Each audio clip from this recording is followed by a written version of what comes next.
En tout cas, merci toujours d'être présent pour ces démos ou dégustations ou battle. Là, ce coup-ci, on a un nouveau format, c'est Masterclass, puisque je me suis proposé pour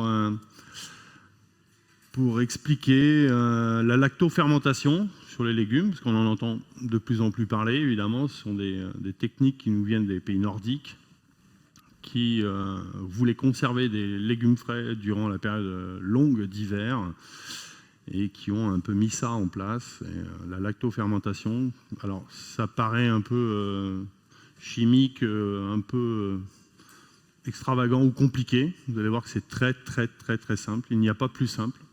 D'autant plus que c'est très bon pour la santé, puisqu'on va travailler sur des microbiotes un peu. On va fabriquer en fait des champignons, des choses comme ça, mais qui font du bien à notre estomac, puisque notre estomac est rempli de champignons.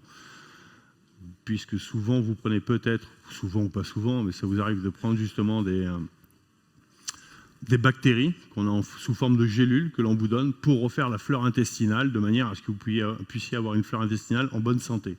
Donc là, ça ne serait plus la peine de prendre des comprimés en plus, puisque dans la lactofermentation, on a justement ces germes-là qui vous refont la flore intestinale. En plus, la lactofermentation nous permet de garder des produits sans cuisson. Donc on est sur un produit qui est cru. Vous allez le voir après, vous allez découvrir sur la dégustation le goût et la texture qu'on peut avoir avec de la lactofermentation. Suivant ce que l'on va fermenter, on va pouvoir avoir des DLC plus ou moins longues, à condition de bien les entreposer dans un endroit à l'abri de la lumière. Ça peut être aussi bien au froid ou dans une cave, tout simplement. Si on est équipé de bons caoutchoucs ou de bons petits pots, ça va se garder assez longtemps. Ensuite, j'ai envie de vous dire que la plupart des légumes se travaillent de cette façon-là. Donc vous pouvez vraiment travailler sur du chou, je sais pas, des petits pois, des carottes, tout ce que vous avez un peu dans le jardin. Ça vous empêche aussi de faire la stérilisation, donc faire des bocaux, mettre à bouillir. Souvent, les légumes sont archi-cuits. Vous perdez énormément de valeurs nutritives, que ce soit dans les vitamines ou dans les minéraux, de tout ce qu'on peut avoir dans les légumes. La congélation, ça reste un procédé qui garde, on va dire, les vitamines et tout le reste, à condition que derrière de ne pas faire une cuisson trop prolongée. Par contre, vous perdez un peu en texture avec la congélation. Ça, c'est le petit hic. Donc c'est vrai que la lactofermentation nous propose pas mal d'avantages. En plus, c'est rapide. Et puis je vous dis, il n'y a pas de cuisson dessus. Le procédé reste très simple. De l'eau, du sel. C'est fini. Après, c'est un peu de temps. C'est juste de la patience et de l'attention. On peut parfumer cette eau avec des épices, comme bon vous semble. Là, on va y mettre, on va mettre du poivre, on va mettre du piment d'Espelette. Ce qui nous passe par la tête. On peut mettre du cumin, du curry. Enfin, vous pouvez varier comme ça l'épice que vous allez additionner dedans, de manière à modifier un petit peu le goût de ce que vous voulez. Ensuite, comme je vous ai dit, ça peut s'appliquer à n'importe quel légume. D'accord ? Ce qui va être différent, c'est la taille du légume. Évidemment, on ne va pas mettre des navets entiers dans le pot, parce que sinon la lacto va être très longue et ça ne va pas bien fonctionner. Il vaut mieux le couper sous forme de bâtonnet. Si possible, avoir à peu près la même épaisseur sur l'ensemble de tous vos légumes que vous allez mettre dedans, de manière à ce qu'il y ait une macération et une fermentation qui soient identiques sur tous les morceaux. Évidemment, pour l'asperge, c'est plus pratique, parce que l'asperge elle-même, elle a un calibre, donc il suffit simplement de les calibrer. Donc là, on est sur des asperges qui ont été pelées au préalable. On prend, alors si on a des grands bocaux, évidemment, on peut garder les asperges plus ou moins entières. Si jamais le pot est un peu trop petit, écoutez, on les recoupe, on met les deux morceaux dedans et on complète bien son pot. L'idée, c'est de prendre ces asperges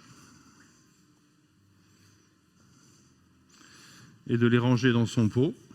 Dans un premier temps, on les épluche, on les lave. On va les ranger dedans. Là, pour l'exemple, je n'aurai pas énormément d'asperges. Je vois que dans mon pot, ça peut être un petit peu trop grand, parce qu'après, il faut que ça soit recouvert d'un liquide, donc on va recouper un tout petit peu les asperges.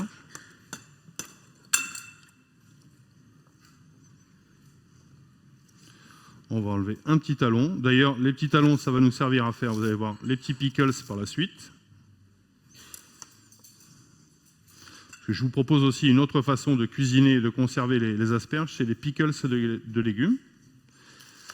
Encore une fois, on va travailler sur de l'asperge, mais le pickles, la recette que je vais vous donner, ça s'applique un peu à tous les légumes, voire même des mélanges de légumes. Donc je les recoupe pour mettre dans mon pot. Alors évidemment, je ne l'ai pas rempli, mais techniquement, on va remplir au maximum, on va les tasser, on va serrer, on va en rajouter dedans, de manière à ce qu'elle ne bouge plus. D'accord ? Ça va donner un petit peu un pot comme ça. Dedans, je vais préparer ici une eau dans laquelle on va additionner entre 12 et 15% de gros sel. D'accord ? Privilégier un sel marin qui n'a pas été raffiné si possible. Donc souvent ce qu'on appelle le sel gris. D'accord ? Parce qu'il y a aussi dedans, il y a des bactéries dans celui-ci, puisqu'il n'a pas été raffiné, donc ça va améliorer votre fermentation et ça va améliorer votre travail d'asperge. Dedans cette eau, on met comme on veut. Là, je mets pas mal de piment. Alors le poivre, on peut le travailler moulu ou on va le travailler en grains. Vous pouvez mettre aussi des bâtonnets pourquoi pas de cannelle, hein, si vous avez envie, des petits morceaux de ce qui vous passe par la tête. Vous pouvez essayer différents pots avec différents assaisonnements.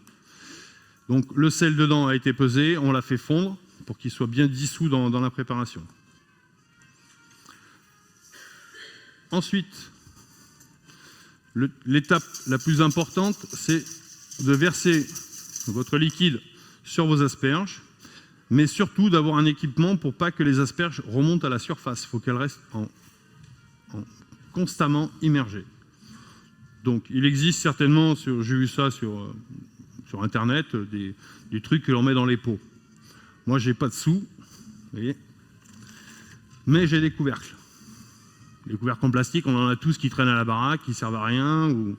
Eh bien, je me suis amusé à le découper. Celui-ci, il est plus large. J'ai fait des petits logos dedans pour que l'eau puisse passer au travers, que je puisse le plier.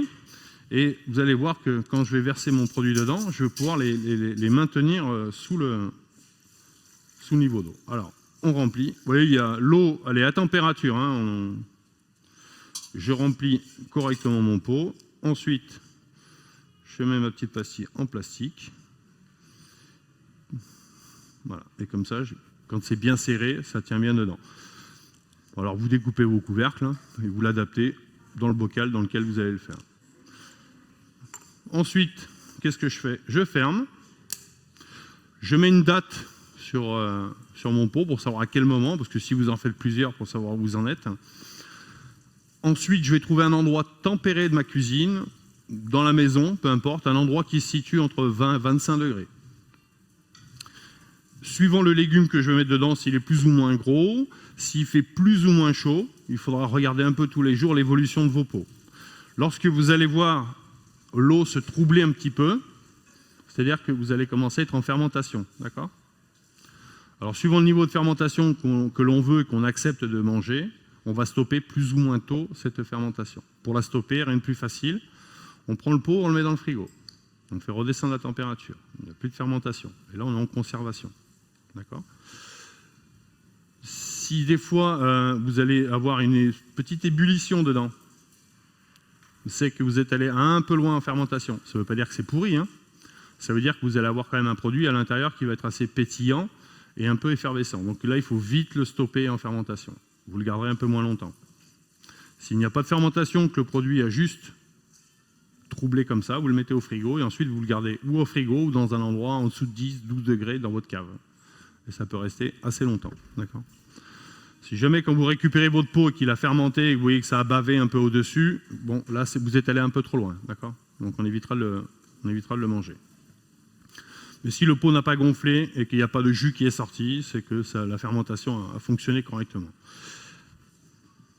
Pour ma part, j'ai fait des essais et j'avais fait du chou blanc et du chou rouge. Je l'ai fait en 2020. Je l'ai goûté il y a 1 mois. C'était nickel. À condition de le garder encore une fois dans les bonnes conditions. Donc j'ai gardé déjà 3 ans. Et il était vraiment super bien. Le chou était encore craquant, juste assaisonné comme il faut.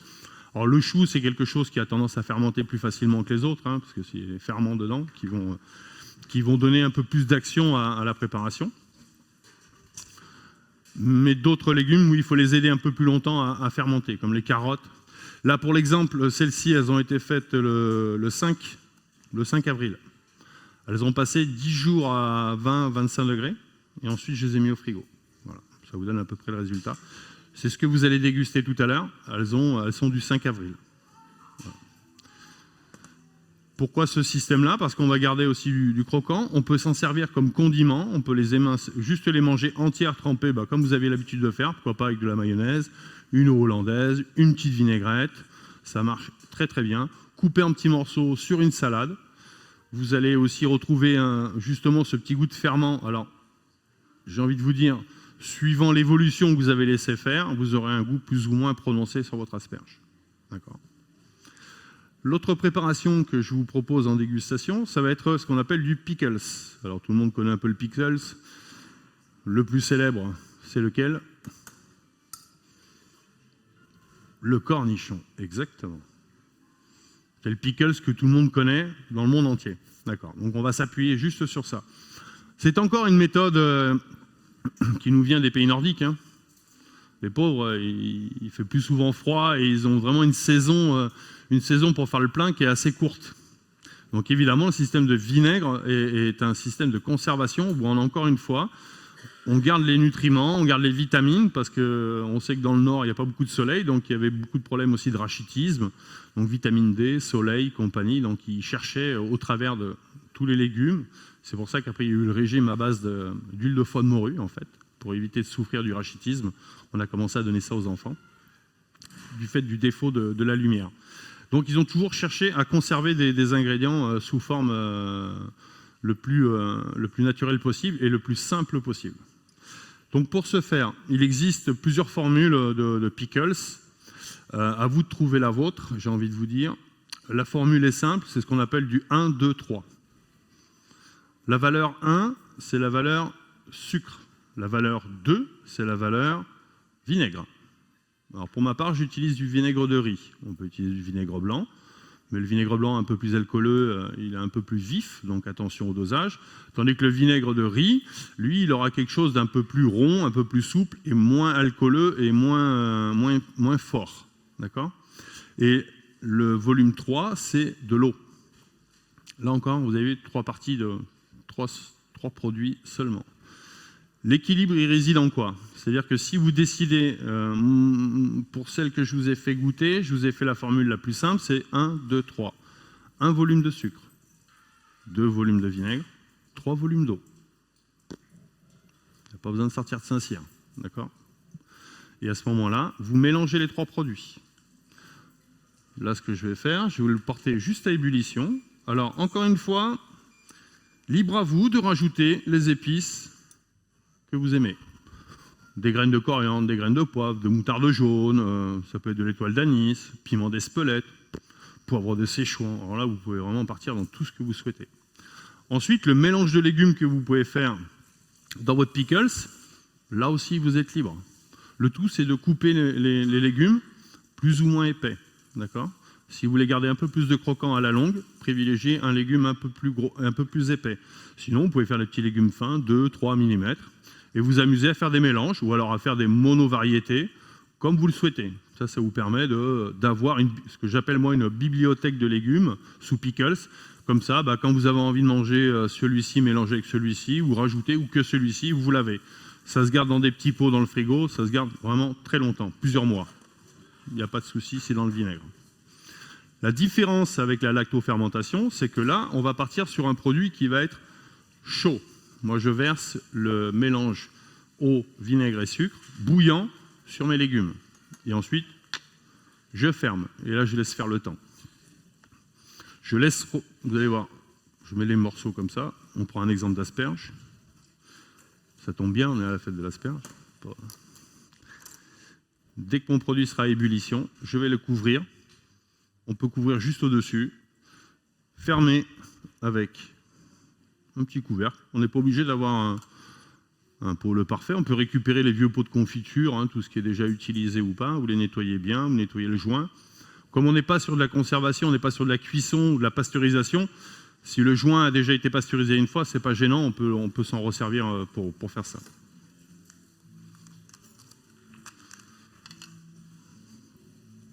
Donc là, je suis en ébullition. On évite de faire trop bouillir parce que le mélange, sinon il va être modifié. Le 1, 2, 3 va se retrouver un peu plus serré. J'ai envie de vous dire que le 1, 2, 3, c'est le mélange le plus classique. Si vous voulez quelque chose d'un peu plus vinaigré, plus vif, eh bien vous remplacez. Vous pouvez très bien faire 2 volumes ou 3 volumes. 3 volumes d'eau, 3 volumes de vinaigre. On peut intégrer aussi dans cette préparation, si vous désirez un peu de sel, ça va aider aussi à la conservation en plus, si vous désirez avoir un mélange salé. Le tout, c'est que vous ayez un taux de vinaigre assez important dans votre recette, qui représente au moins, je dirais, plus d'un tiers de la recette. C'est l'action du vinaigre cumulée avec le sucre ou du sel qui vous fera de la conservation. Ça bouillit, je vais verser par-dessus. Donc là, j'ai une grande quantité parce que c'est ce que j'avais en place. Et je profite de la vapeur pour fermer mon pot. Je laisse refroidir à l'air. Et quand ça sera refroidi à l'air, comme ça, dehors, au bout de quelques heures, hein, peu importe, même si on l'oublie la nuit, c'est pas gênant, on le prend, ensuite on le met au frigo. On évite de mettre quelque chose de bouillant dans le frigo, parce qu'évidemment, ça va vous réchauffer toute l'ambiance de votre frigo, ça va vous apporter un peu trop de vapeur et des choses un peu trop compliquées. Donc là, tout à l'heure, elles ont préparé déjà la petite dégustation, ce qui va être pas mal. Alors dans ces pots-là, vous voyez, j'avais pas de petit truc plastique, j'avais mis du papier siliconé. On appelle ça du papier cuisson. Voilà. Et là, j'ai mes petites asperges que je peux sortir au fur et à mesure, entières. Donc là, vous allez le voir par la dégustation. Après, ça se coupe facilement. On garde de la texture à chaque fois, donc on a quelque chose qui se tient bien, comme si elle était. En fait, vous allez voir comme si elle était crue, mais en fait, quand vous allez la manger, elle est relativement fondante. Et au fur et à mesure dans le temps, vous allez améliorer la texture aussi, évidemment. Plus on va attendre dans le temps, plus on aura quelque chose d'assez ramolli. Ceci dit, après, pour conserver les asperges. Vous connaissez encore d'autres façons, donc sous vide aussi, il y en a qui le mettent, hein, si vous pratiquez la cuisson sous vide. Donc on va juste mettre les asperges avec un petit peu de sel et une goutte d'huile d'olive, on les met sous vide, et après on peut les cuire dans une casserole avec de l'eau bouillante, pour ceux qui sont équipés, hein, d'accord. Et là, une fois qu'elles sont cuites, on les balance dans l'eau glacée, et on peut les garder au frigo entre, je dirais, à condition que ce soit bien fait, des conditions d'hygiène bien propres. On peut garder entre 1 mois et 2 mois des légumes cuits sous vide au frigo. D'accord. Ça évite de les passer au congélateur, ça évite de les stériliser. Ça, c'est une autre partie. Mais là, il faut être un peu plus équipé et un peu plus aguerri. Sinon, on va passer à la petite dégustation et vous allez pouvoir juger de la lacto et du pickles. Si vous avez des questions, n'hésitez pas. Et n'hésitez pas à me dire ce que vous pensez de ça. Alors peut-être qu'il y en a qui ont l'habitude de manger du lacto. Si vous n'avez pas l'habitude, écoutez, justement, ouvrez vos chakras. Hein. Parce que parfois, peut-être à l'odeur, hein, ça peut vous déranger. Et encore, l'asperge, c'est pas ce qu'il y a de pire. Merci, oui.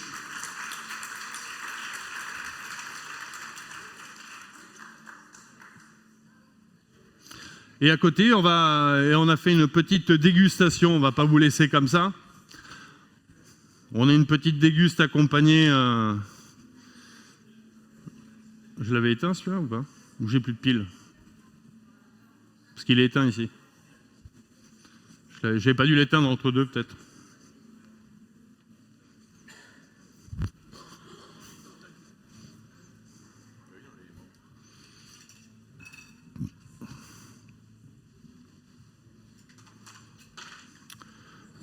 Donc on a le château Boisvert, hein, ça va vous servir avec la déguste. Ok, merci. 1, 2, oui, c'est bon, on a 2 micros, on va pouvoir faire du rap, hein, monsieur. Tiens, je te laisse te représenter, nous expliquer ce qu'on a vu ensemble pour la déguste. Bonjour à tous. Moi, en même temps, je vais servir comme ça. Je suis Patrick Penaud, Château Boisvert à Val-de-Livenne. Donc on est une exploitation familiale de 27 hectares de vignes, donc 7 en blanc. Et là, pour vous accorder sur ces stickers, je vous propose le blanc, l'Audace de Boisvert, qui va être un Sauvignon, 85% Sauvignon blanc, 15% Sauvignon gris, mais qui va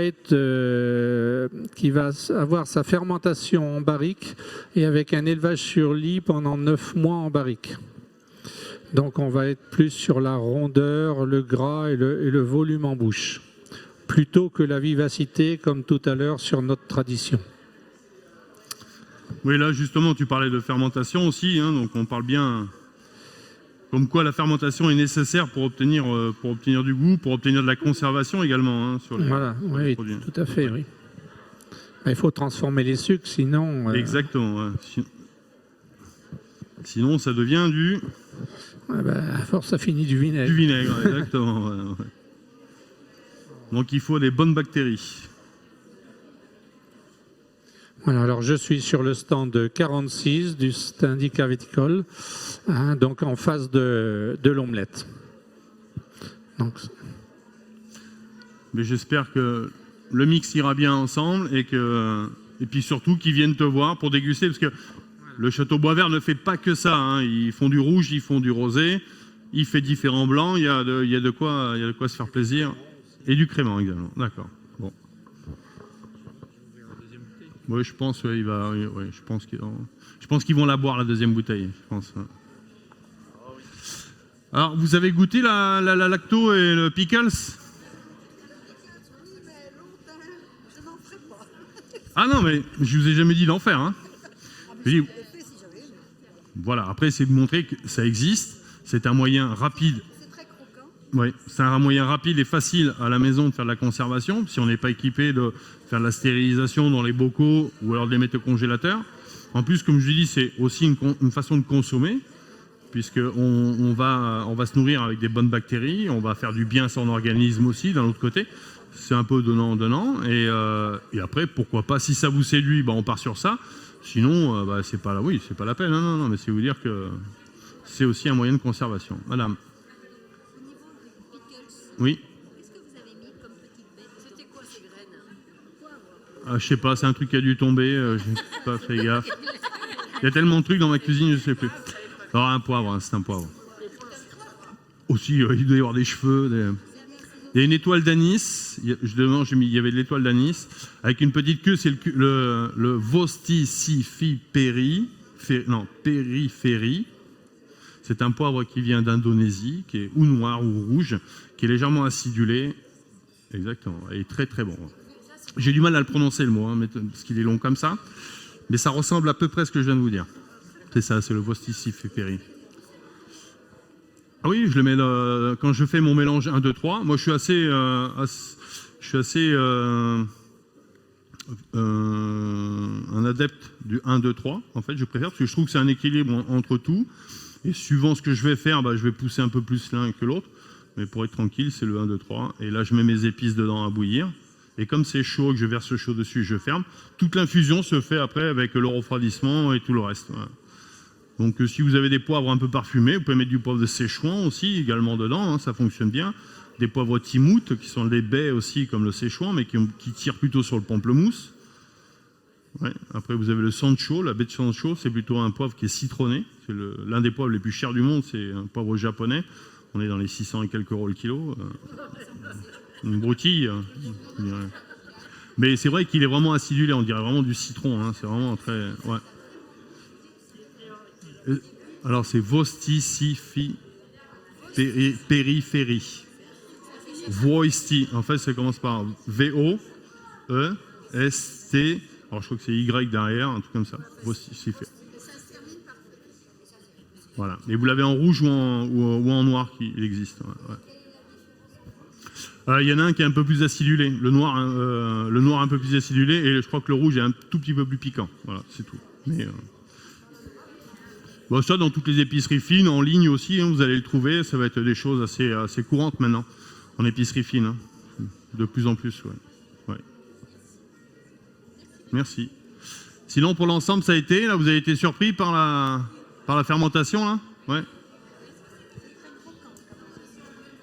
Alors non, pas du tout. Alors le kimchi, lui, en fait, il y a 2 bains pour le kimchi. Souvent, on fait avec du chou, des légumes comme ça, mais c'est une méthode de conservation aussi. Je n'ai pas abordé le kimchi, vous avez raison. Donc le kimchi, c'est une méthode de conservation et de présentation des légumes, c'est plutôt coréen. Donc on prend un premier jet de légumes, on va les assaisonner, en fait, un premier coup avec du sel. Ensuite, on va bien les mélanger, on va les laisser fermenter à l'air libre pendant au moins une journée, suivant la température, voire 2 jours, suivant ce qu'on recherche. Ensuite, on va les prendre, on va les presser, ces légumes. Donc on enlève l'eau résiduelle donc, qu'elle a craché, son eau de végétation. On va la passer dans un mélange avec souvent des piments, hein, parce qu'ils aiment bien le piment là-bas, avec un petit peu d'eau et surtout de la farine de riz, souvent gluante. Voilà. Ça fait une pâte. Et cette pâte, on va la poser dans les légumes et là, on va venir tout brasser ensemble. Voilà. Et là, encore une fois, on va laisser à l'air libre pendant 1 jour, 2 jours, 4 jours, 5 jours, jusqu'à obtenir la fermentation souhaitée. Donc ça, c'est pareil. Des fois, ça peut... Vous inquiétez pas si le kimchi, lui, par contre, il mousse un peu, ça peut déborder. Donc prévoyez quand même de la marge entre le couvercle et la fin du kimchi. Dès que vous voyez que ça commence un peu à monter et à buller à la surface, on peut stopper, vous mettez au frigo. Et ça s'utilise en condiment, ça se mange ou froid ou chaud, avec des poissons, des viandes... Et c'est vraiment, suivant le taux de piment que vous allez mettre dedans, ça peut arracher un peu. Après, le piment est facultatif, mais il fait quand même partie de l'identité du kimchi. Mais à faible dose, hein, si vous le souhaitez. Ouais. C'est surtout ça. J'aurais dû vous en faire du kimchi, madame. D'autres questions? Les enfants, vous en avez mangé? Les deux? Que la fermentation ou le pickle, c'est un peu vinaigré? D'accord. Ça a été? Bon, tant mieux. Eh bien, écoutez, Ah, une petite question? Non, je pensais que vous avez quelque chose. Non, pas lever le... Sinon, c'est les enchères. Hein, le mec. Il lève à peine le doigt, ça y est, hein, c'est pour vous. 100 000. Tout est clair. Bon, c'est très bien. En tout cas, merci à vous de m'avoir suivi et écouté religieusement. Voilà. Et... Tu avais une question? Alors, si tu vas recuire ça, si tu vas le chauffer, le problème, c'est que tu vas concentrer, ça va cracher un peu le jus que ça a absorbé, et ça risque de te donner encore un autre goût à essayer. Moi, des fois, je les sers juste tièdes, c'est-à-dire que la fermentée, je la coupe en 2, je la sers à peine tiède plus, et c'est tout. Et je trouve qu'après, ça lui donne un autre goût encore, hein, qui est pas... Assez cru, c'est dur, mais c'est la fermentée, ça? Ouais. Après, il suffit de la couper plus finement. Hein. Plus tu vas la couper fin, et plus ça va être acceptable. L'idée, c'est de vous montrer que même si c'est coupé un peu épais, on peut le manger, parce que l'asperge crue, on en mange. Hein, donc on est à peu près dans le même système de l'asperge crue. Après, il suffit simplement de jouer sur la taille de la tranche, comme on le préfère. Voilà. Ah, merci à vous, et en tout cas, mesdames, messieurs, en tout cas, on se donne rendez-vous demain matin, parce qu'on a une battle de chefs à 11h avec Élodie Pichard et Frédéric Lafont. Ils auront un panier surprise avec un ingrédient mystère. Je vais les mettre un peu dans l'embarras, tous les deux. Et je pense qu'on aura une bonne petite battle qui se dessine. Ensuite, on invitera évidemment 2 personnes à venir nous rejoindre là-bas pour déguster justement les plats des chefs, pour pouvoir un petit peu juger du travail qui a été fait. Et ce qu'ils ne savent pas, c'est qu'ils auront ça sera plutôt sur la base d'un dessert. Et comme ils ne sont pas là, on peut le dire. Donc on aura de l'asperge sous forme de dessert qui sera présenté demain pour la battle demain matin. Alors ma fiche, oui, la fiche de la recette de ce qui a été vu est à l'entrée. Vous avez les quantités utilisées, ce que j'ai fait, et tout est noté. Voilà, ainsi que les recettes qui ont été faites aujourd'hui, vous les retrouvez sur le meuble. Et n'oubliez pas l'apéritif offert à 19h sur la place, avec les vins de Tutiac. Merci, à demain. Bonne soirée.